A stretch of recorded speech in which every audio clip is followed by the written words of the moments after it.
He brought demonstrations of divine power in the form of plagues. X 7-12 God thereby proved that his dominion over earth's elements and creatures was superior to that of any king in all the earth. X 9. 13-16 He climaxed this display of sovereign power by destroying Pharaoh's forces in a way that none of the boastful warrior kings of the nations could ever have duplicated. X 14. 26-31 With real bases, Moses and the Israelites sang, Jehovah will rule as king to time indefinite, even forever. X 15. 1-19 Thereafter Jehovah gave added proof of his dominion over earth, its vital water resources, and its bird life, and he showed his ability to guard and sustain his nation even in arid and hostile surroundings. X 15. 22. 17. 15 Having done all of this, he addressed the liberated people, telling them that, by obedience to his authority and covenant, they could become his special property out of all other peoples, because the whole earth belongs to me. They could become a kingdom of priests and a holy nation. X 19. 3-6 When they went on record as willing subjects of his sovereignty, Jehovah acted as kingly legislator by giving them royal decrees in a large body of laws, accompanying this by dynamic and awe-inspiring evidence of his power and glory. X 19. 7.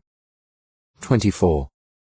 18 A tabernacle or tent of meeting, and particularly the Ark of the Covenant, was to indicate the presence of the invisible heavenly head of state. X 25. 8, 21, 22. 33. 7-11. Compare 21. 3. Although Moses and other appointed men judged the majority of cases, guided by God's law, Jehovah intervened personally at times to express judgments and apply sanctions against lawbreakers. X 18. 13-16, 24-26. 32. 25-35 The ordained priesthood acted to maintain good relations between the nation and its heavenly ruler, helping the people in their efforts to conform to the high standards of the law covenant. See priest. Thus the government over Israel was a genuine theocracy. 33. 2, 5. As God and Creator, holding the right of eminent domain over all the earth, as well as being the judge of all the earth. G 18. 25. Jehovah had assigned the land of Canaan to Abraham's seed. G 12. 5-7. 15. 17-21 As chief executive, he now ordered the Israelites to carry out the forcible expropriation of the territory held by the condemned Canaanites, as well as his death sentence against them. 9. 1-5. See Canaan, Canaanite no. 2 Conquest of Canaan by Israel O textoi acute miritra longo, Kingdom of God 163 Who gained knowledge of God's law and applied it, had a sound guide for his conscience. His doing what was right in his own eyes in such case would not result in bad. Jehovah allowed the people to show a willing or unwilling attitude and course.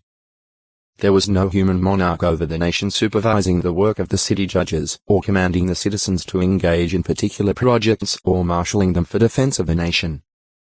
Compare JG 5. 1-18. The bad conditions that developed, therefore, were chargeable to the unwillingness of the majority to heed the word and law of their heavenly king and to avail themselves of his provisions. JG 2. 11-23. A human king requested.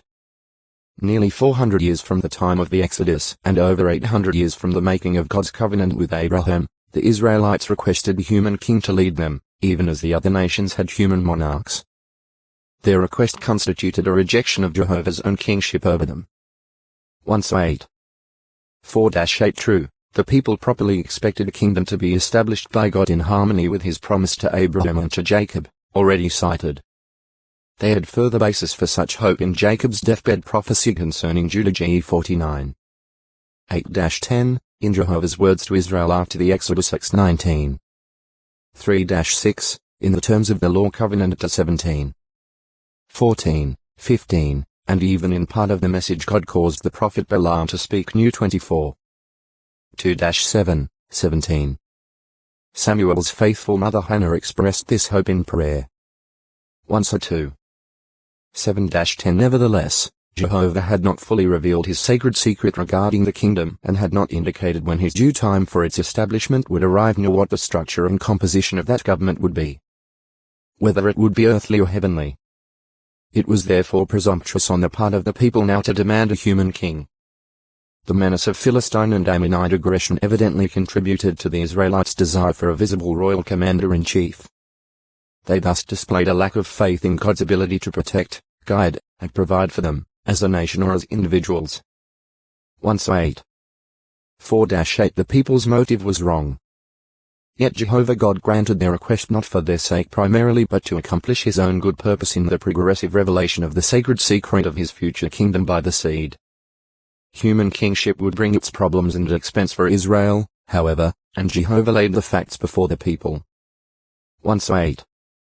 9-22 The kings thereafter appointed by Jehovah were to serve as God's earthly agents, not diminishing in the least Jehovah's own sovereignty over the nation.